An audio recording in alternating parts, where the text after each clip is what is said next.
As soon as it goes live, I'll make it public.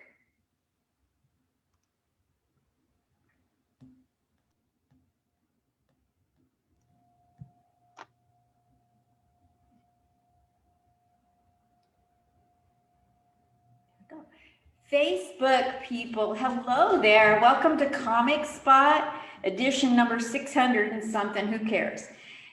The deal is, Comic Spot was started because I wanted to vet out veterans of comedy. Do you understand what I'm saying?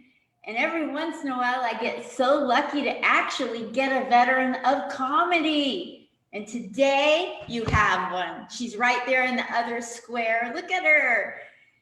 I made my square small. You got to see her. Oh my gosh, it's Bobbie Oliver. Hi, Bobbie. Hey, thank you so much for having me. I'm really excited. So great to see you. Thank you so much. Let me read your introduction to people in case they don't know who you are. Bobbie Oliver, CMAT, The Improv, Ice House, Comedy Store, John Lovitz Comedy Club, Flappers, Across the Country, Zanie's, Punchline, Nick's Comedy Stop, the Las Vegas Riviera, Laughing Skull. Can you believe that?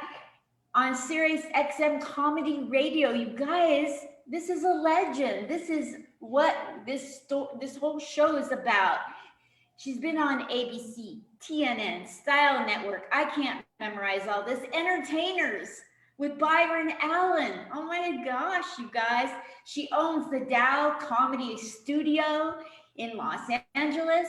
You've got to go check it out. You can contact them for workshops, mics, shows, bookings, and rentals. Once a year, she has Laugh Riot Girl. I hope I got that right. Once a year. She has a book. She has Greatest Hits on Amazon Prime. That's her record. I guess you call it a record. Album. Yes, album. Oh my gosh. The name of her book is the Tao of Comedy, Embrace the Pause, which is really hard to do. Oh my gosh. Welcome, Bobbie Oliver. Yay. Yay. Let's start there. What in the world? So many people have trouble with silence on stage, and you wrote a book about embracing it. Yeah, people have trouble with the pause on stage and off stage in their life. You know, we just want to fill up every second. But, you know, they say timing is everything. And timing is everything on stage and off. And when they talk about timing, they talk about the pause. That's what they mean by that. I even have it tattooed on my wrist.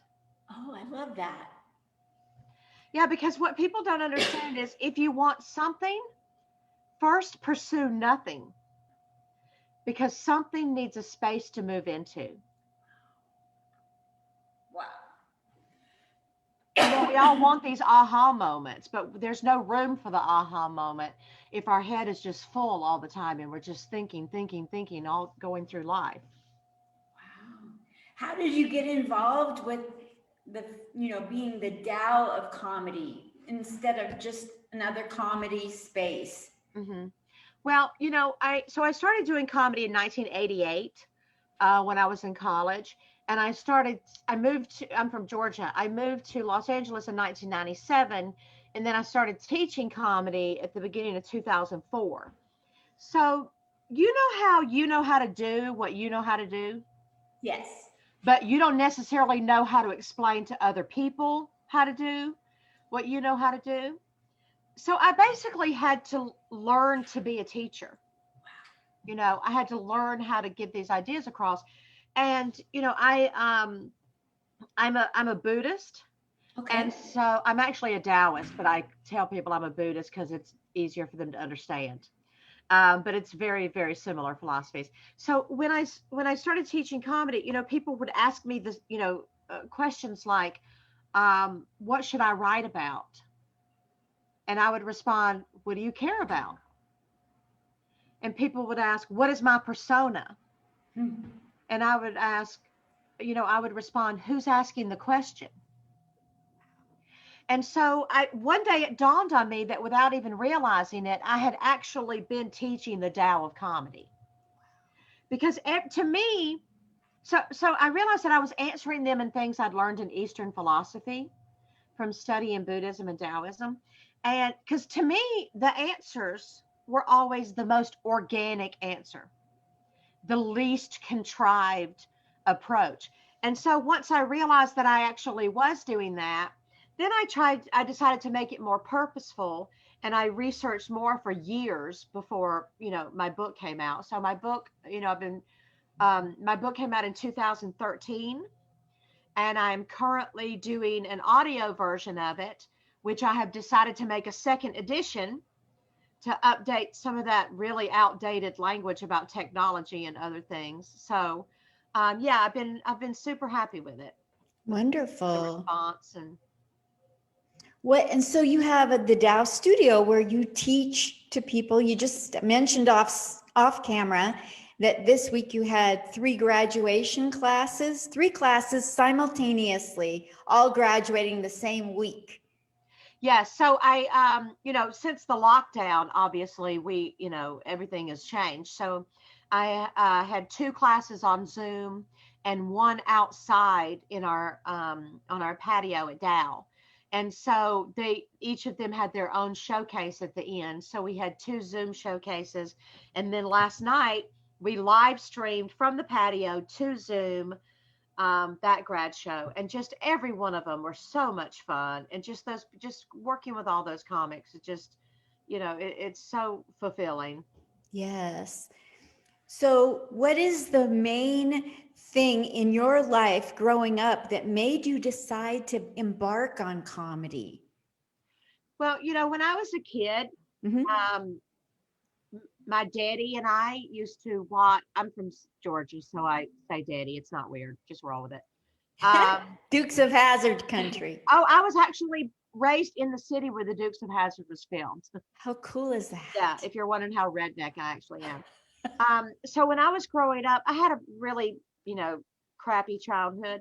But my daddy and I would stay up and watch the Tonight Show with Johnny Carson every night. And I'm sure you remember this. Johnny used to have comedians on every day, basically. Like he had so many comedians on, unlike today.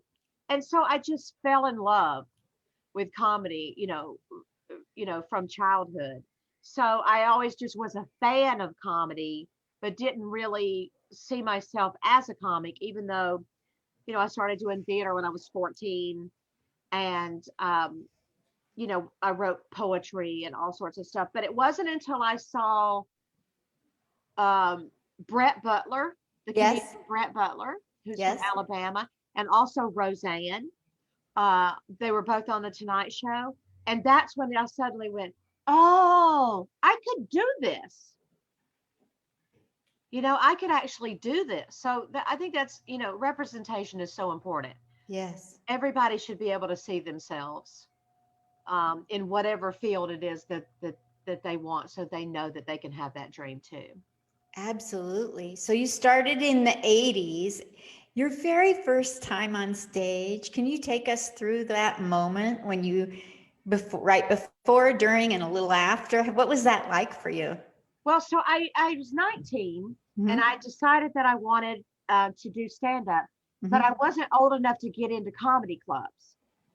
And I didn't want to wait till I was 21 to do stand up. So I started a comedy club at my school, my college. Wow. I started a comedy group, and my husband joined it. That's how I got, I had met Chris before, but that's how I really got to know my husband, comedian Chris Oliver.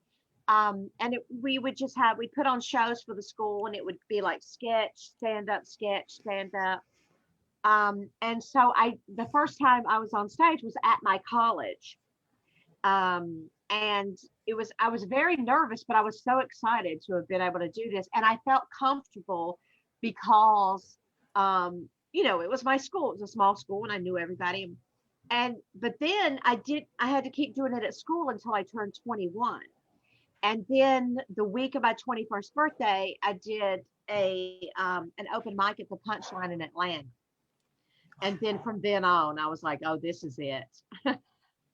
You've been written up as being very, unique, and that you definitely, you don't shy away from talking about your own life. And a lot of comedians don't get into talking about their own life. They're throwing out fluffernutter or things to distract.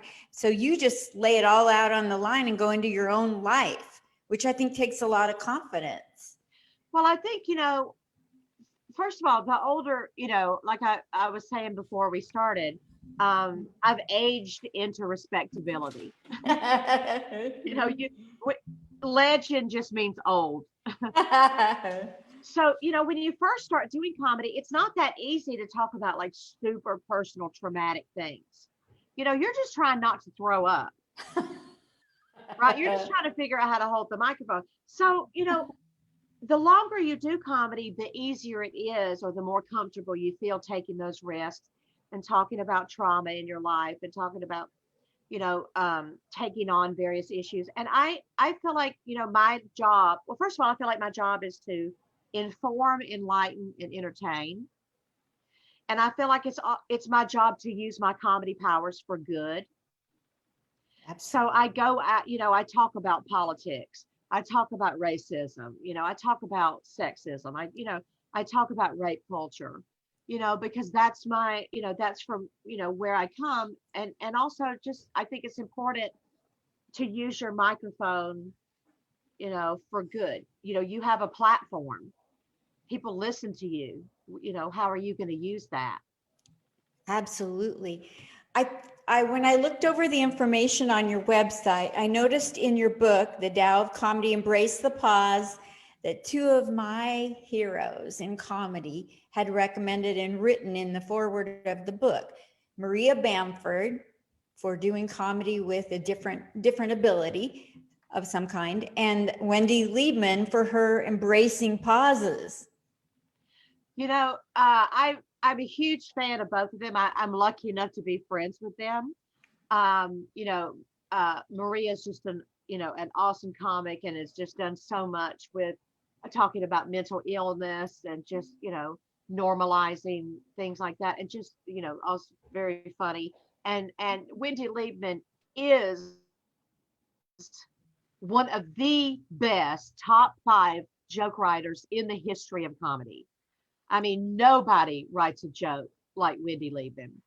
So I was really honored to have them write, a blurb for the book. And also Tom Simmons, who's this amazing, if you don't know him, look him up. He's hilarious. We were on the road together from on the East Coast, and he's awesome. He's got a huge following too. And then recently James P. Conley came out, and wrote about my book, and he is also an amazing, hilarious comic. So I've been so lucky. Not just with things like blurbs, but like people find the book and then they seek me out. They seek out my contact information and find me. So I get messages all the time on like Facebook and Twitter and Instagram, or people will tweet me, or not just private messages, but like and not just about my book, but my comedy special, on Amazon Prime. You can watch the video, or you can go to Spotify and listen to it. But I'm just super lucky with people who've taken the time to let me know, what my book meant to them, and like how it's affected them and affected their lives positively. And it just, I've been super, I mean, I get my share of hate, don't get me wrong. If you talk about, rape culture and misogyny and racism and stuff, you're going to get a lot of hate. But you know what? I have all the right enemies. That's the best line ever. You've got so many great lines. Thank you. But nobody ever gets, nobody I love ever like gets mad at me for talking about this kind of stuff. So it's always the people like, yeah, I didn't really want to be your friend anyway. Totally. So what is it that you have in the works for the near future, and what do you want to accomplish that you have to accomplish in your life? Well, what I've got going on is the 7th annual Laugh Riot Girl Comedy Festival is coming up. So I'm taking submissions for that now. So it's just overwhelming. and awesome, the number of people submitting. And so Laugh Right Girl is a punk rock feminist comedy festival, inspired by the Riot Girl movement from the 90s. The Riot Girl movement was a punk rock movement, feminist movement, started by Kathleen Hanna, who had the band Bikini Kill. And it's just like a really awesome movement. And I was inspired by that. And so Laugh Right Girl is, the our take on it. And it's amplifying feminist voices, whether those voices be women, non-binary, straight white dudes, trans people, wherever those voices come from, we want to amplify those voices. So I usually have about 100 comics in the week-long festival, and most of which are women. And can I tell you, by the way, the dudes that submit to a punk rock feminist comedy festival are so cool. We always attract just, the coolest dudes. But yeah, that's one thing I have coming up, which is awesome. And when is that? When is that is June. Well, it's June 14th, 7th through the 14th, but the shows are June 8th through the 13th. The first night is a Women in Comedy Roundtable that I've had for many years, and then the last night is the rap party. And so it's people from all over. The last festival, this is the 7th. The 6th one we had to do completely on Zoom. Every single thing happened on Zoom. So it was like 14 shows, 8 open mics, like 4 or 5 workshops, the roundtable, and even the rap party were all on Zoom. And Zoom is a huge pain in the butt, obviously, but one good thing I can say, we had people watching from 6 different countries. Wow. And so this session, this year we're lucky, we're going to be live streaming it from outside at Dow. And so the comedians who can come in person will, and the whole audience will be on Zoom, and the comedians who can't come in person will also be on Zoom. Wonderful. That's like a hybrid festival. And then, I'm working on the 2nd edition of my book, which is an audio version. So I'm really, excited and proud about both of those things. And as far as like what I want to accomplish in my life, yes, a long time ago, I redefined success because, if you're so focused on the future and you're so focused on that carrot at the end of the stick, and you don't get the particular carrot you wanted, or you get a carrot, then you're about the next carrot and the next carrot. It's just a really miserable way, to live life and to pursue comedy. If all you care about is the end result and the carrot at the end of the stick, you're going to wake up 20 years from now and realize you missed the whole thing. Wow. You missed the whole thing. So my definition of success is I want to always be writing, always be speaking from my authentic voice. And then if that voice changes as I grow and change, to then speak from that authentic place. And to me, as long as I'm speaking truth to power and I'm speaking, my own voice, authentic voice, and trying to amplify the voices of others, then that's success to me. So that's my goal on a daily basis. That's fabulous. So not a real good topic, but one that is out there. How has the pandemic touched your life? Have members of your family been ill, etc.? No one in my family, I'm surprised because Georgia actually hasn't had the best policies as far as masks and whatnot, but nobody in my family. My daddy has ALS. Wow. So he is currently not well, but not because of that. He was able to get the vaccine. But my brother-in-law, Chris's brother, got it, but he's recovering, thankfully. But just the on a business level, if somebody had told me, like on March 10th was the last day that we were open. And March 12th was the last day that I performed live indoors at Flappers Comedy Club for a grad show. And if you had told me at that time, your business is going to be shut down for a year, I would have had a nervous breakdown. And I would have thought, there's no way that we can survive this, either emotionally, financially, or, on any level. But having gone through it for the past year, we just took every day as it came and just tried to make the best of every situation and navigate around every situation. And somehow we have managed to pay 2 rents a month for the past year. And then slowly kind of moving some things to um, outdoors at Dallas. So we're extremely lucky. I used to be in another location, over near the Grove and CBS Studios, and we Mhm. had no outdoor space. I'm super lucky that the space where we are now in Koreatown has 2 outdoor spaces, a lovely patio, and a parking lot that we fixed up to be so beautiful. We painted every surface. We hung lights. We put like plants on there.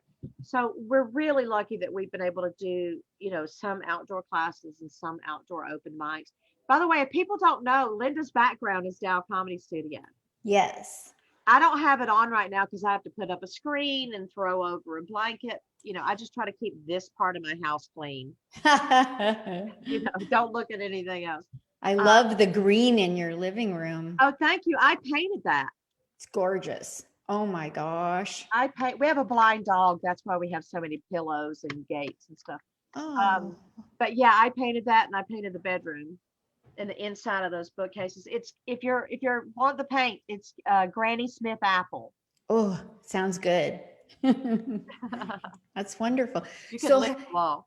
yeah. So, in terms of the pandemic making you a better human, I would assume it means that you got to really practice being in moments that got thrown at you. Would that be a good way of summing that up? Yeah, I mean, I don't know if it made me a better human, but it certainly taught me that I'm more resilient than I thought I was, which is funny because I came from a lot of trauma. And so you'd think I would already have known how resilient I am. But it really, my Taoism, being in the present moment, Zen Buddhism and Taoism are about having a direct experience with life, being in the present moment, not in the past, not in the future, and like showing up in your own life. And so those skills really helped me a lot during this because I couldn't think about how long Dow was going to be closed, how long it was going to be before anybody got to do anything in real life. So just, keeping it one day at a time and sometimes 1 minute at a time, that really benefited me in this pandemic. And there is light at the end of the tunnel now. Yes, there is. We're starting to come out of this. Yes, we are. So, I mean, it won't be tomorrow, but it is happening. yes, and that's going to be wonderful for everybody involved here in the comedy world. Let's go back into some of the places you performed. The best of the best is what comes to mind. I mean, Improv, Ice House, Comedy Store, right there. I mean, we're not the Riviera. Oh my gosh. And Sirius XM Comedy. I mean, you're like a hero to me to have made it to all these places. What do you attribute? Hard work? You're just going to say hard work?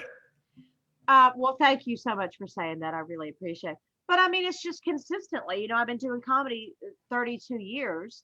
So when after I graduated from college, one thing about Zoom, you can mute when you cough.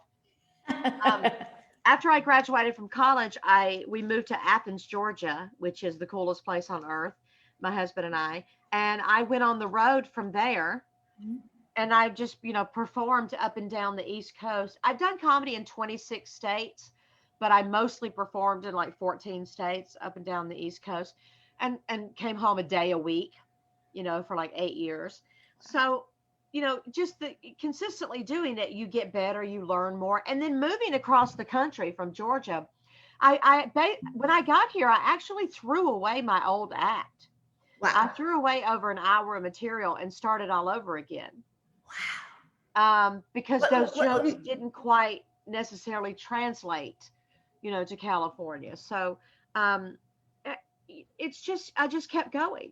I mean, when you keep going and your focus is to be the best writer you can be and the best performer you can be, you end up performing in a lot of places and you get this list of credits or whatever. But it's just about, a body of work over time. Yes.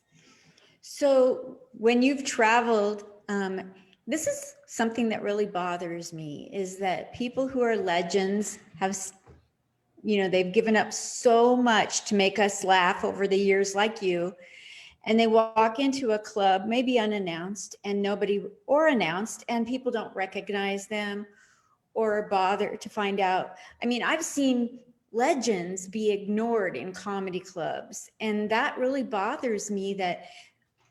I don't mean it to be young versus old, but a lot of times the young people don't know who they're talking to. Yeah, a lot of people I found don't know their comedy history. Like I have a bunch of albums hung up on the wall in Dow Comedy Studio, and I also have paintings hung up on the wall. And I can't tell you how many people have asked me, not just who like Jonathan Winters and Lenny Bruce is, which is bad enough, but have asked me who Richard Pryor and George Carlin, like they'll see a painting and be like, who's that? I'm like, really? Oh my gosh. Really? And there were these comics at my place one time who were talking about Freddie Prinze Jr., the actor. And I said, oh yeah, his dad was an amazing comic. And they all were like, what? His dad was a comedian? I said, get out of here. Totally. You're not welcome here anymore. Get out. You got to do your research, I don't know how people can start doing comedy without knowing the history and paying respect. So. But, I had actually fallen behind on who's doing comedy now, other than the people I'm working with. So I posted on Facebook, hey, y'all tell me who some good comedians are that are working now. And so I've gone back and started watching, I watched John Mulaney. I'm ashamed to say I watched John Mulaney for the first time in my life a couple of weeks ago, and damn, he was funny. And I think it was last night that we watched, or recently we watched, I think it's Sam J. Is that her Oh name? yes, that's her name, Sam J. Funny. Yeah. So when you do something for a living, like I do comedy, I run, open mic, a lot of it, like the women only open mic tonight. I teach, usually like 3 comedy classes at a time. When I get home, the last thing I want to do is turn on a stand-up comedy special. But I actually watched a friend of mine got a special, Kimberly Clark. Yes. Got a special on Tiffany Haddish's show, They Ready. And I had to watch her because she's my friend and she was so great. And it was so great. So yeah, and my best friend, Sally Mullins. Yes. She has a special on Amazon Prime called Sleazy Does It. Wow. So there are so many great, working comics out there now. It's just, when a plumber comes home from work, they don't want to get under the sink, and fix something. So I've been guilty of that. So I can't totally blame young people, although, the history is there. Well, and then in addition to Wendy Liebman and Maria Bamford being your friends and writing about your book in the front of your book, another person who I really look up to in comedy is Byron Allan, and you've been on his show. So The Entertainers, that must have been thrilling for you. Well, here's the funny thing. By the way, if you can hear the trash truck right now, let me know, and I'll close the door to the porch. It's okay. It was just a little.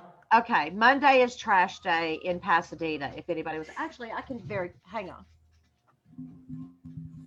Take your time.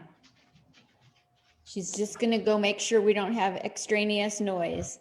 It's all about the pause with Bobbie Oliver. And somehow that attracted every dog in the house to come out here. We have 3 pugs. That's why I have the door open to the porch. But yeah, so here's the funny thing about Entertainers with Byron Allan. There's, first of all, what they do is it was a show where he interviewed famous people, and then they would have a comedian. But the comedy part of it was filmed at comedy clubs, and they just insert the comedy club video into the show. So mine was filmed at the Ice House, and I never actually got to meet Byron Allan. But the really cool thing about this is that on the same show I was on, Mhm. Hugh Grant and why am I spacing on his name? Magic Mike. What's his name? Mike Tyson? No, the cutie pie who was in somebody will. Magic Mike? Yeah, the movie Magic Mike. I'm blanking on his name, but he's a big actor. Okay. This is what age will get you, y'all. Channing Tatum. Yes, Channing Tatum. Okay, thank you. So I ended up in the TV Guide. Wow. And the TV Guide, so young people are like, what's a TV Guide? In the TV Guide, it said, Byron Allan with Hugh Grant, Channing Tatum, and Bobbie Oliver. Wow. Holy Toledo. So people would write me and go, oh my God, what's Channing Tatum like? And I was like, oh, he's such a sweetie. And I never met them, but yeah, it was it was a thrill. And to show up in TV Guide, I mean, to somebody old, like that's a huge That's a big deal. that's a huge credit. You've been on a lot of television network shows, right? I always say I have a lot of like B and C credits that all put together seem like A credits. Got it. So yeah, I've been on, various like Style Network and WeTV. Chris and I were on WeTV because we were on a show called Sex Box. Yeah, I talk about it on my special. It's crazy. Yeah, and Sirius XM Radio came from Rooftop Comedy asking to buy. Rooftop Comedy bought 2 of my albums. Okay. And so they put it on Sirius XM. I've never heard it, but people are always writing me saying, oh, I heard you on Sirius. So yeah, that was really lucky. But my greatest hits, obviously, is I have 4 previous hour-long albums. And so the greatest hits special, which you can watch the video of, it's like my favorite jokes from all of the years, the ones that held up and still, either the references aren't too old or it has not, problematic at this point. So yes. Yeah, those are like my favorite jokes from 32 years of comedy. And the special is actually an hour and 45 minutes long. Wow. Yeah. And that's all me doing stand-up for an hour and 45 minutes. It was supposed to be an hour and a half, but it got so much laughs and I paused for the laughs, obviously. So it ended up being an hour and 45. And I'm so proud of it. I feel like, you know what? I can die now. Totally. I get what you're saying. And we hired like professional, camera people and audio people. So the sound, the quality, it's all way better than the quality of my previous albums on Spotify. So I'm so happy with it. And we taped it right before the shutdown. Wow. Like we had no idea this thing was coming. I got so lucky that we taped it in February of 2020. So people are at home and some of them are still getting money and they've got nowhere to go to spend it. So it must have helped your sales. I don't really know how many people have watched it. I do know that I've gotten a lot of great reviews on there. And I have people write me all the time and say, oh, your special was so funny, or, so that's great. But just knowing it's up there, it just makes me, I do get checks from it, but I don't really know how many people have watched it. Yes, got it. So what's in all your years since 1988, you said? Yes. Since 1988, what's 1 or 2 memorable moments with fans that you've had?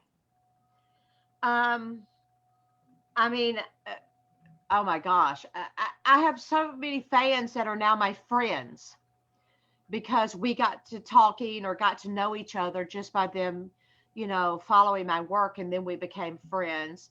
My favorite is things like this like really young guy, like, you know, in his 20s, he looked like, came up to me after a show one night and said, oh, and introduced himself to me as my next boyfriend. I was like, okay, this is why I do comedy, right? Yeah, but I've just been, you know, there are some people who, no matter what I do, they will watch it, no matter what I'm on, or no matter, you know, so that's really good. But you know, the funny thing is, like when I did my special, I was surprised at how many comedians were in the room. Wow. How many comedians who, like, you know, got in a car, drove out to Hollywood, paid for parking, and came to support my show. So to me, that is the biggest honor, when other comics, especially comics you respect. I mean, if it was comics I didn't respect, I'd be like, but when comics you respect like your work, you know, that's the best possible compliment at all. Yes. Like getting Wendy Liebman to endorse your book. My gosh. Yeah, I don't know, you know, if you know her personally, you know, she is a super, just loving, supportive person. I've been lucky enough to do her show too. And yeah. So I went through brain trauma. I got a free brain injury from a drunk driver in 1996. Oh my gosh. Haven't figured out how to work it into comedy really in a way that I want to. I mean, I've done it, but then how do you make them laugh once, you know, they don't like to see me suffer on stage. The crowd goes against me talking about anything hurtful. So I wanted to do comedy, but I was afraid to. So I went looking for anybody who I could even be like. And when I came across Wendy, I said, now that's it. So I wrote her a bunch of jokes that, you know, I've been working on that were kind of like her. And I said, here, you can have them. I have a brain injury. I'm not going on stage. She wrote back and she said, nope, you're going on stage. So that's how special she is to me. Yeah, that really defines her character very well. Like I'm glad she did that. I'm glad she did that. But as far as like writing about trauma, for me, I think the first step is journaling about it. Okay. And not trying to make it funny while journaling, but just getting it on the record, everything you felt, you saw, everything that happened. And then you can kind of put some distance, you know, go back and look and go, oh, okay, that's good there. That could be, you know, something there. And then punch it up. Yeah, I mean, you know, we chose the genre of stand-up comedy. So, you know, we take our guts, we take our thoughts and feelings and emotions and trauma, and we have to package them in this, you know, punchy little thing. But it's possible. I think trying to look at it with how is this funny is what kind of shuts down the gears of your mind. But just journaling it and getting on paper and then going back and look at it, I think that really helps. I know for me, talking about, you know, trauma in my life, that's what's helped me.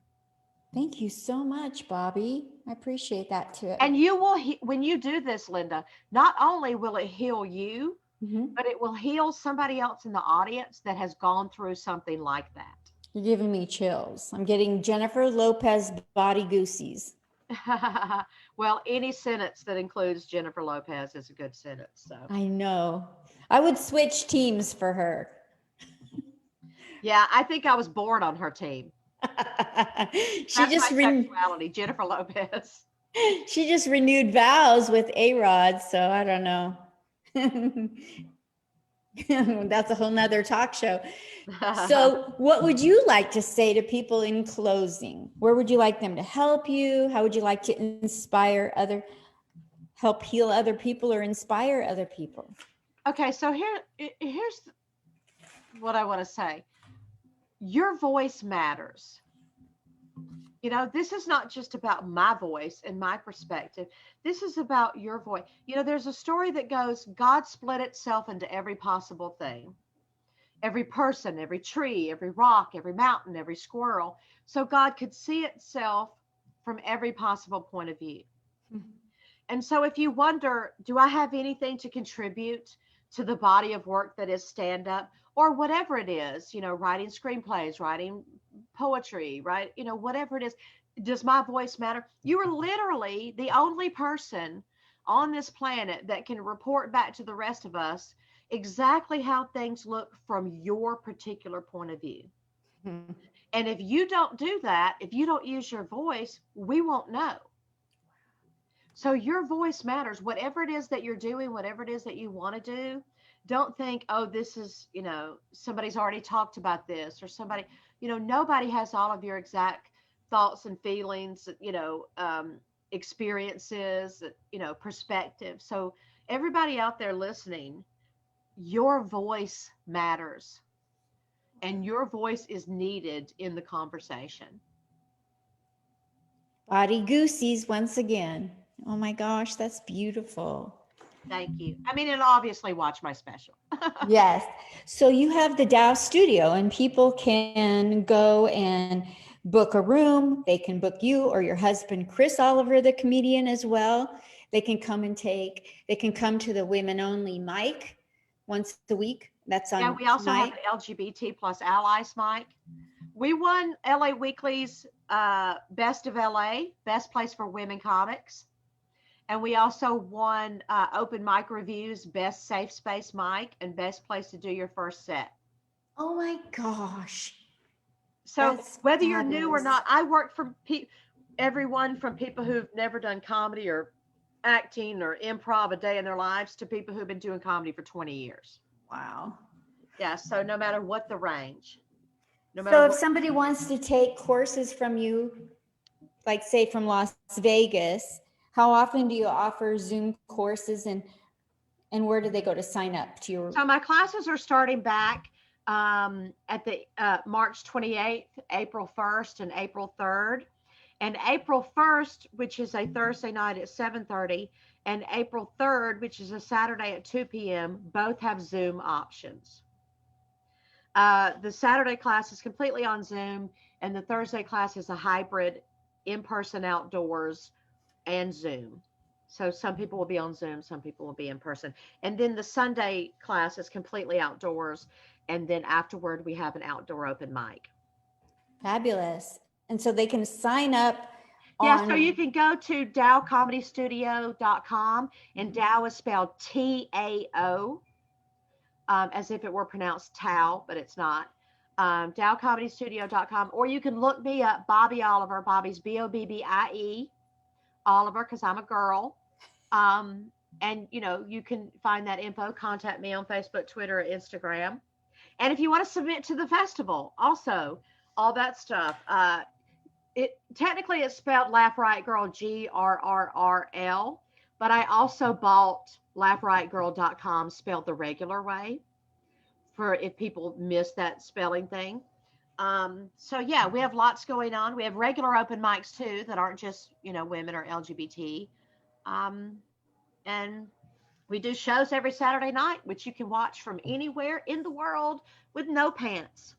No looking for parking. Traveling pants. Which, by the way, you were great on our show. Bobbie, thank you so much. Yeah, we loved having you. Oh, I loved being there. Thank you so much.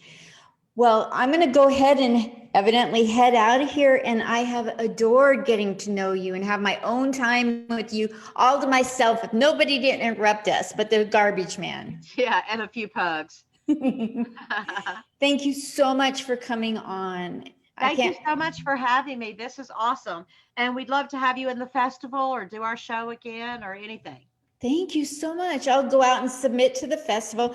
When do submissions end? I have money coming in on the 1st. I mean, they end April 20th, but I'm getting so many.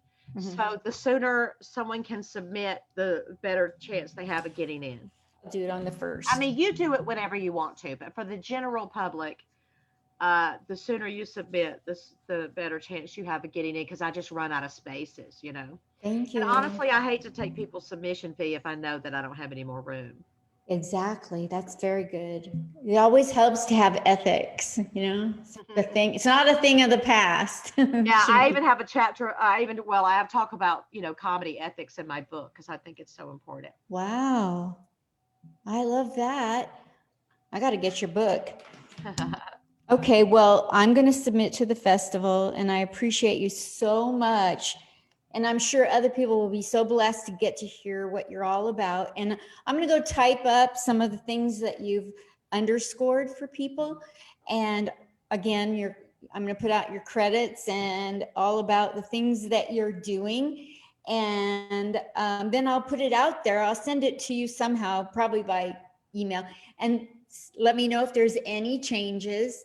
And if you wouldn't mind sharing that we had this time, I would appreciate it as well. Absolutely. I've already shared it on Facebook and I'll continue to share anything. Thank you so much, Bobbie Oliver, everybody. Thank you again. Thank you so much. Thank you. Miss you already. Bye. This was fun. Very fun. Thank you.